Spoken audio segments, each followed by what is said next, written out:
Bienvenidos a una nueva reflexión al aire del canal Aprende a Aprender. Pues sí, la neurociencia está tan de moda que hasta tiene su huequecito en Cuarto Milenio.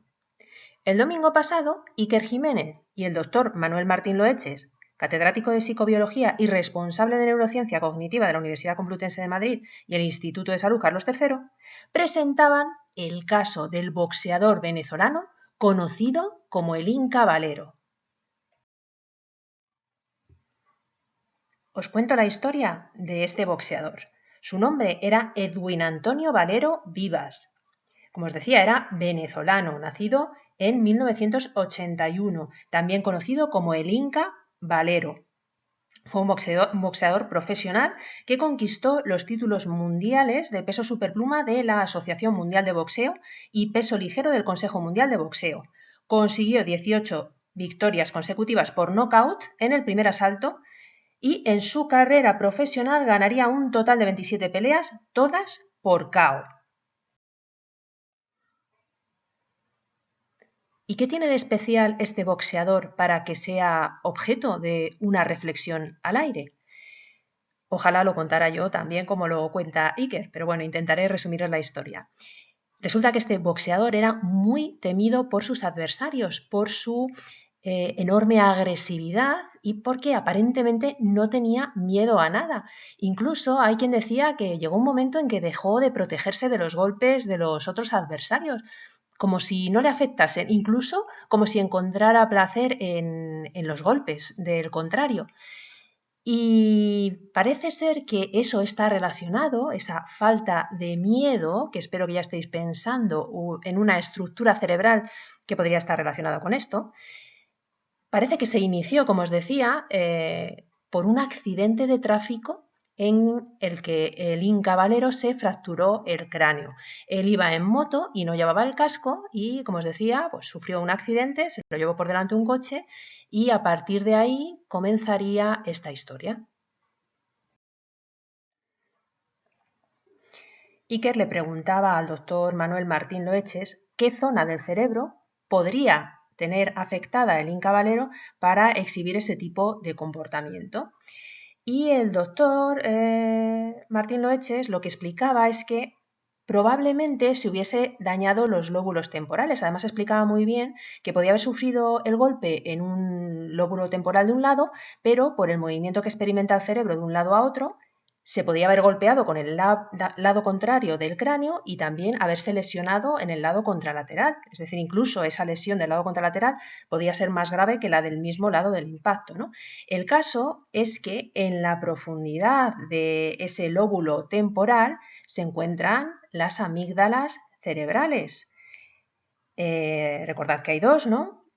Son una especie de núcleos en forma de almendra ubicados profundos en los lóbulos temporales, medialmente al hipotálamo y al ladito del hipocampo, bueno, y también del asta inferior del ventrículo lateral, ¿vale? Que es una zona ahí del cerebro relacionada con el líquido cefalorraquídeo.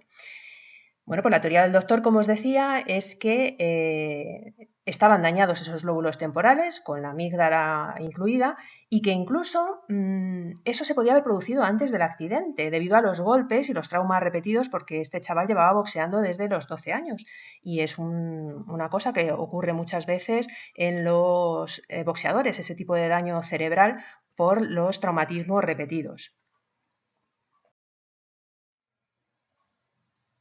Y yo estoy segura de que tú ya sabías la respuesta, porque nosotros hemos estudiado en diversos vídeos cómo la amígdala es la que muchas veces nos frena porque nos da miedo, nos produce ansiedad, es la que nos dice no vas a poder hacer eso y vas a hacer el ridículo y te retiene a la hora de emprender una acción o un comportamiento. También hemos hablado de ella como la que es responsable del aprendizaje por amenaza.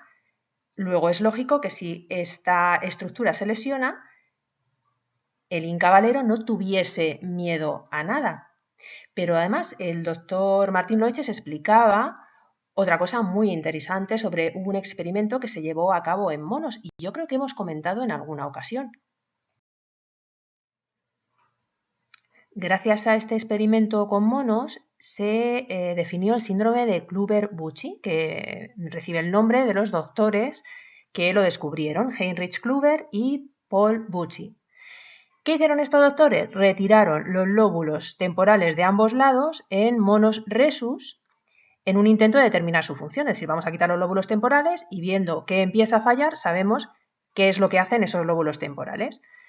Pues bien, esto provocó en los monos el desarrollo de agnosia visual, que ahora veremos lo que es, cambios emocionales, alteraciones de la conducta sexual, hipermetamorfosis y tendencias orales.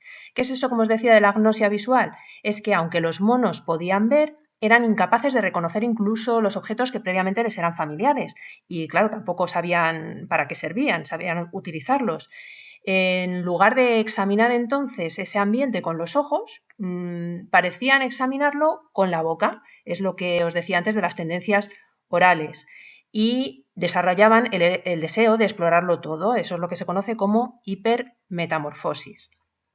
Y bueno, lo que más nos interesa es el tema de, como hemos dicho, el miedo.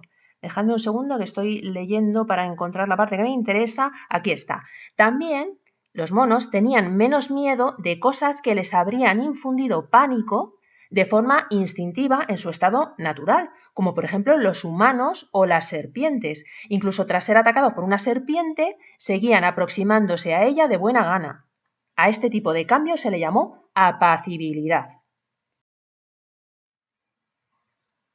¿Cómo explicaba el doctor Manuel Martín Loeches esta conducta de los monos, pero en el boxeador del que estamos hablando, en el Inca Valero? Pues fijaos, decía, evidentemente el tema del miedo estaba ahí, no tenía miedo a nada, salía, como os decía, sin protegerse frente al adversario, pero luego también, incluso en los medios de comunicación, los periódicos hablaban de cómo su mirada daba miedo, era como una mirada vacía, decían, una mirada extraña, incluso le pusieron el apodo, el mote del esquizofrénico.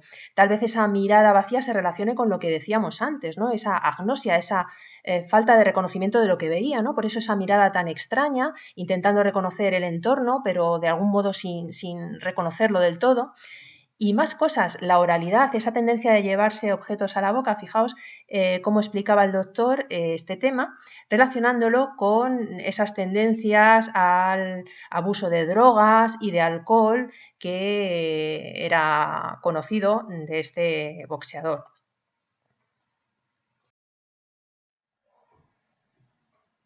Y así explica la neurociencia la historia del boxeador venezolano Inca Valero, ese boxeador que no conocía el miedo y no temía a la muerte. Espero que este vídeo os haya gustado y que desde ahora contempléis las noticias, los programas de televisión, los documentales, desde una perspectiva que siempre os permita aprender algo. Por supuesto, tomad notas de todo lo que os resulte interesante. Eso mismo hice yo el otro día cuando estaba viendo Cuarto Milenio. Si no lo hubiera hecho, nunca habría surgido esta reflexión al aire. Nos vemos pronto. Un abrazo.